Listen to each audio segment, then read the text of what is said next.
Dan, is it fair to say that you're old school coffee mafia? Is that accurate?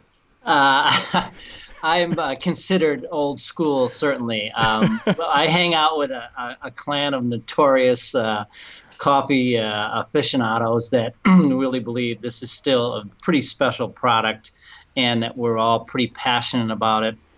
Since I have three companions that we've traveled to 19 different countries together and countless plantations and co-ops. So I still really like what I do. I'm very fortunate. I love what I do. I'm considered at the top of my game.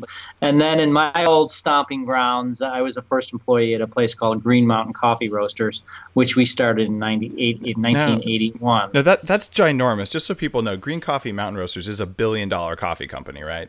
It's actually 5 billion. Yeah, exactly. So, Mycotoxins in the plant world they're everywhere. yeah. They're absolutely and you can't get rid everywhere. of them, right? You can try to mitigate them Mm-hmm. if as best as possible. The first thing is to try to identify them, identify the ones that can really do damage. Most roasters do not want to take the time or the expense to do proper testing. There is some thought that it gets roasted out at the super high temperatures, and the answer is that's not true. Hold on a second. There's always people saying, the heat destroys mold. Doesn't it kill the mold? I mean, I know the answer to this, but tell people, as a 30-year coffee veteran, what's the deal here? Ochratoxin A is a stable compound, Yes. like many things. It's stable, which means unless you get to super high temperatures, and super high temperatures in are about 1,000+ degrees.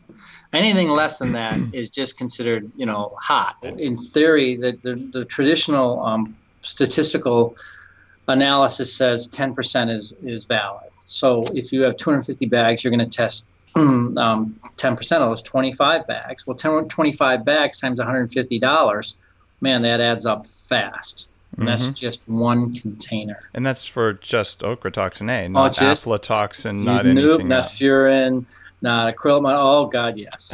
So I think the thing, if you're really going to look at this, you want to go right back to the source.